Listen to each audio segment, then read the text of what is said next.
जी जी। मेरा कहना है कि ये जो समाज में हाँ जैसे ही अन्याय का जो बोलबाला चारों तरफ है, जैसे शब्दों को हम अगर पूरी तरह से नहीं समझते हैं तो अज्ञान और ज्ञान के साथ ये शब्दों के साथ भी अन्याय है कि उसकी जो परिभाषा है वो जो कह रहा है, जैसा आचार्य बता रहे हैं कि शब्द में उसकी परिभाषा छिपी हुई है। अगर उस शब्द शुद्ध शुद्ध लिखा गया है तो वहाँ परिभाषा है उसकी। उस परिभाषा से अलग अगर हम उसको देखते हैं तो वहाँ उस शब्द के साथ भी न्याय नहीं हो रहा है। तो ईश्वर जो है वो कहते हैं कि न्यायकारी है, सबसे महान न्यायकारी है। हम लोग निर्णय लेते हैं, फैसले लेते हैं, लेकिन वो पूरी तरह से न्याय ऐसा करता है कि दंड भी दे तो भी न्याय हो जाए, दया दिखाए तो भी न्याय हो जाए, मैंने मृत्यु दंड दे तो भी उसके साथ न्याय ही कर रहा है वो। और जैसे ही वो मृत्यु दंड दे रहा है तो न्याय भी कर दिया और साथ साथ दया भी दिखा दिया। तो इस विषय पर हम लोग थोड़ा सा इसको अगर लेकर जाएं तो, क्योंकि आज ये समाज में चल रहा है बहुत जोरों से, जिसके अंदर जो सामर्थ्य नहीं उसको जिम्मेदारी दी गई है, जो सामर्थ्य लेके घूम रहा है उसको कोई पूछने वाला नहीं, उसको पागल सिद्ध कर रखा है, ये तो बिना मतलब का बकबक करता रहता है। जो सामर्थ्यवान है, जिसको अधिकार मिलना चाहिए, वो माने महापुरुष और दार्शनिक की कैटेगरी से भी बाहर है। बाकी लोग जिनके अंदर माने क्या कहा जाए, वो केवल समुच्चय हैं, इधर की बात उधर की बात उधर की बात मिला के बोल दिया तो वो जो है वो बड़ा ज्ञानी सिद्ध हो जाता है। तो ऐसी परिस्थिति में इस न्याय और दया जो ईश्वर का गुण है, ये स्थापित होने के साथ जीवन में परिवर्तन क्या आएगा, बहुत बड़ा परिदृश्य खुला हुआ है हमारे सभी के सामने। इस पर थोड़ी सी बात लेकर के आगे चलें तो हमको लगता है कि हम लोग और ज्यादा मन से इस कार्यक्रम को आगे बढ़ा पाएंगे। जी वाहन जी।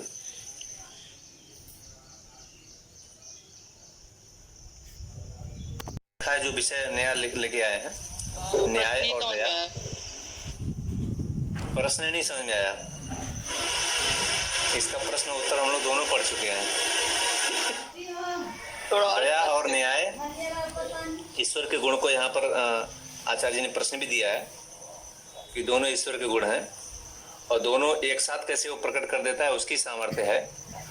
और हम लोगों के अंदर वो सामर्थ्य जब आती है तो फिर वो राजा विक्रमादित्य की तरह से स्थापित हो जाते हैं कि वो क्षणिक तुरंत न्याय और दया दोनों साथ दिखा करके ऐसा निर्णय दे देते हैं, तो फिर उसको पूरा न्यायकारी कहा जाता है।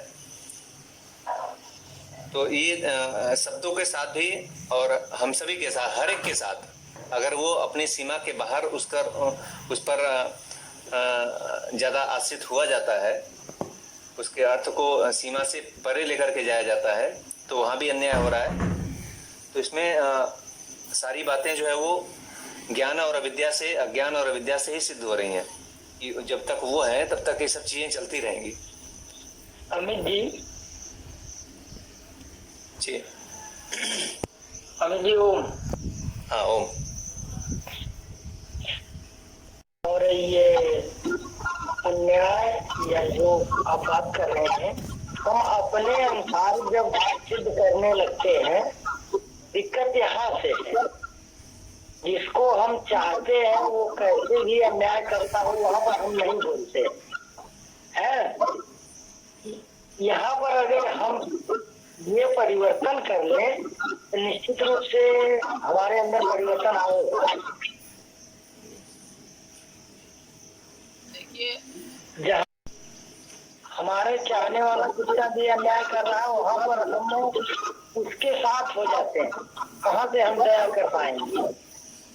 अब दया का भाव हमारे अंदर रही नहीं जाता है, अपने पराये की बात आने लगती है।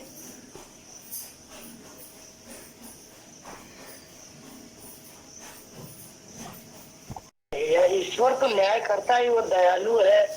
हम जो नहीं चाहते हैं कि हमारे साथ ऐसा व्यवहार हो, उसको अन्याय समझ लेते हैं।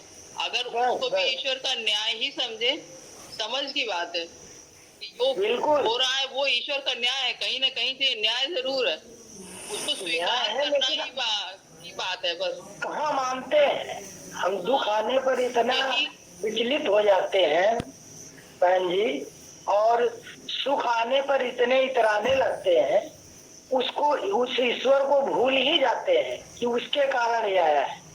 मैंने बड़ी मेहनत किया, मेरा इतना अच्छा रिजल्ट आ गया, मैंने बड़ी अच्छी खेती किया, ये इतनी अच्छी है, मैंने ये डाला था, लेकिन उस ईश्वर को हम भूल जाते हैं वहाँ। नहीं, हम वहाँ भी ईश्वर के प्रति कृतज्ञ होते हैं कि हमने ऐसा किया तो मुझे ईश्वर ने इसका फल दिया।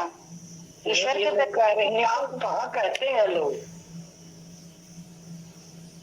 और जो नहीं कहते हैं, इतना पैसा लगाया, इतनी बढ़िया बिल्डिंग बनी है, ये है, ईश्वर को वहाँ भी भूल जाते हैं कि नहीं, ईश्वर ने ही दिया, तब ये सब उसी के कृपा से, उसी की दया से, उसी के प्रभाव से ये मेरा हुआ, ये मैं भूल जाता हूँ। ये दुख का कारण है। ईश्वर के वास्तविक स्वरूप को ना जानने के कारण ऐसा होता है।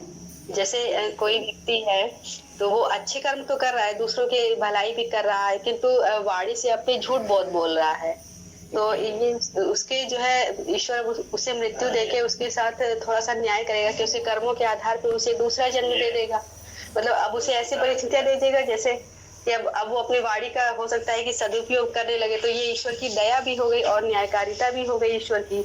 ऐसा मेरा विचार है कि मतलब कर्म तो अच्छे कर रहा है व्यक्ति, किंतु वाणी से अपना व्यर्थ का दंभ भी भरता है उसमें कि नहीं ये हमने किया है, ऐसा किया है, वैसा किया है। तो इसमें बोलेगा तो धोखा देगा तो धोखे का फल तो उसे मिलेगा। हाँ, तो एक तरह से तो आप वाणी से जो है अपना जो है व्यर्थ का जो है बात कर रहे हो, दूसरा कर्म तो आप लोगों की भलाई के लिए कर रहे हो।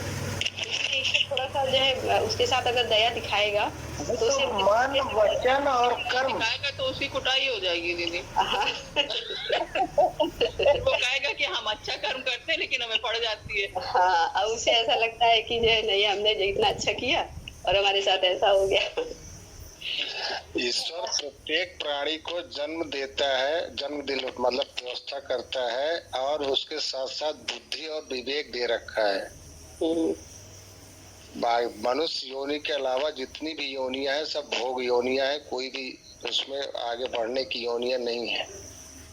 मनुष्य में ही सिर्फ आगे बढ़ने की योनियां हैं। तो जितनी भी जन्म, जैसे मनुष्य के अलावा जितने भी जन्म लोग लेते हैं वो सब अपने कर्मों के भोग के लिए लेते हैं। वो होने के बाद फिर से मनुष्य में आते हैं, फिर उसके पास, मनुष्य के पास बुद्धि दे रखी है कि वो कर्म अच्छा करेगा या खराब करेगा, इसके लिए मनुष्य को स्वतंत्र कर रखा है। उसमें ईश्वर का कोई भी दखलंदाजी नहीं है। बुद्धि का सदुपयोग करेगा तो अच्छे कर्म करेगा तो आगे की ओर बढ़ेगा, बुद्धि का दुरुपयोग करेगा, दुष्कर्म करेगा तो नीचे की ओर फिर से स्थावर प्राणी में या फिर नीचे के प्राणियों में चले जाएगा। ये व्यवस्था ईश्वर के द्वारा व्यवस्थित है। मनुष्य के कर्म के लिए ईश्वर ने कभी किसी को रोका नहीं कि आप क्या करें। आप विवेक लगाते हैं, बुद्धि का उपयोग करते हैं, अच्छा कर्म करने के लिए प्रेरित करते हैं तो अच्छा जाएंगे।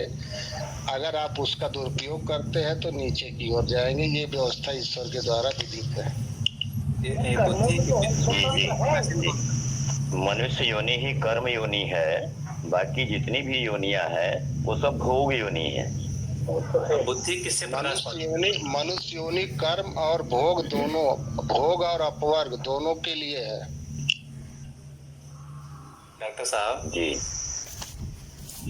ओम, डॉक्टर साहब जी बोलिए। ये बुद्धि सब अपने मन से करती है क्या? बुद्धि के अंदर विवेक पैदा होता है। जब आप कोई भी गलत काम करने जाते हैं तो एक क्षण में विचार आता है। ऐसा नहीं है कि आप विचार नहीं आता, आप गलत काम करते चले जाते हैं। बुद्धि किससे शिक्षा लेती है? ना भी तो करवाती है। बुद्धि का व्यवस्था जो है वो एक तो पिछले कर्मों के अधीन भी रहता है, उससे प्रारब्ध जो बनता है उसके भी अधीन रहता है, तो उसी व्यवस्थाएं बन जाती है। तब भी मगर अगर उसमें थोड़ी सी बुद्धि का उपयोग करता है तो एक बार मन में ये विचार आता है जरूर गलत काम करने में कि ये गलत तो है। करे या न का करे। भी तो कुछ योगदान रहता है, जिस वातावरण में रह रहा है तो बुद्धि उसी हिसाब से वातावरण का भी असर पड़ता है और वातावरण का भी असर पड़ता है, मगर मन में एक विचार आता जरूर है, उसको दबा ले या उसको उभार ले। बुद्धि किसके शरण में जाती है, किसके शरण में रहती है, किसके शरण में रहना चाहिए? बुद्धि तो प्रकृति है ना, बुद्धि तो प्रकृति की चीज है, बुद्धि प्रकृति की है। इसका मतलब जो हावी हो गया उसी के अधीन हो जाती है बुद्धि। कृष्ण हावी हो गई तो उसके अधीन हो गई। हाँ, उसके अधीन हो गई, फिर उसी तरह सोच के चलेगी। तमोगुण हावी हो गया तो हाँ, तो उसके चली जाएगी।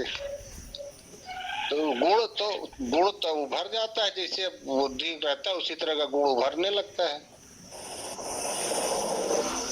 तनुवान जी, आहार जैसा खाते हैं वैसा पूर्व जन्म में जैसे कर्म करके वो संस्कार संचित करके लेकर आया है, तो उसी के आधार पे जैसे सत रज और तम तीनों का ही जो है होता है, जो जैसे जो है प्रकट हो जाता है उसी के अनुसार वो अपने कर्म कर बैठता है। किंतु आत्मा संकेत देती है इस बात का हाँ, कि हमें करना चाहिए या नहीं करना चाहिए, अंदर से ये प्रेरणा आत्मा देती है। में वो उसके साथ जो है वो जुड़ जाता है। तो आत्मा के अधीन बुद्धि नहीं रहती। बुद्धि किसकी शरण में है?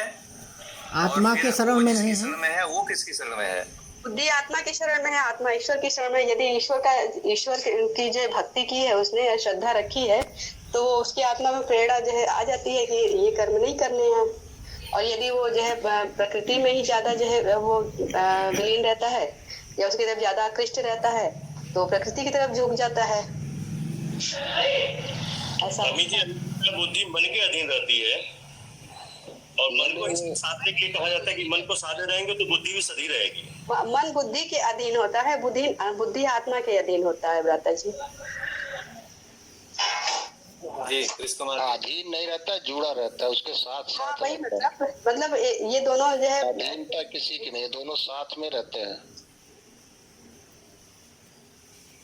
पंडित जी पौनी बात हो रहा है, थोड़ा सा स्पष्ट ओम थोड़ा स्पष्ट करें। ये अंतःकरण चतुष्ट जो है ये इन चारों में भेद क्या?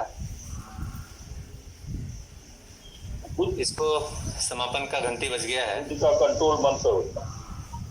आगे क्लास में ले जाइए, लंबा विषय है। इसको ग्रुप में लेकर के आ जाइए आप लोग। मन बुद्धि चित्त अहंकार को अंतःकरण चतुष्ट को क्लास में लेकर के आइएगा, ग्रुप में लेकर के आइएगा। आदरणीय दुर्गेश भट्टा जी,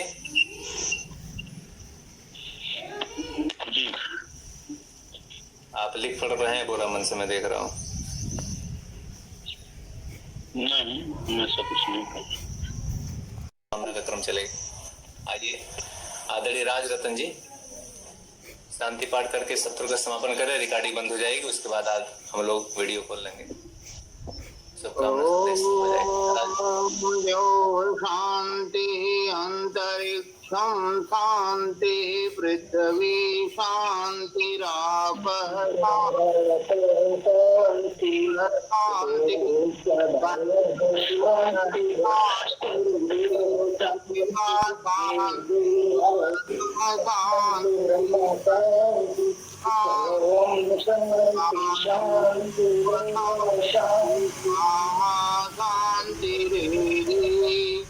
ओम शांति शांति शांति।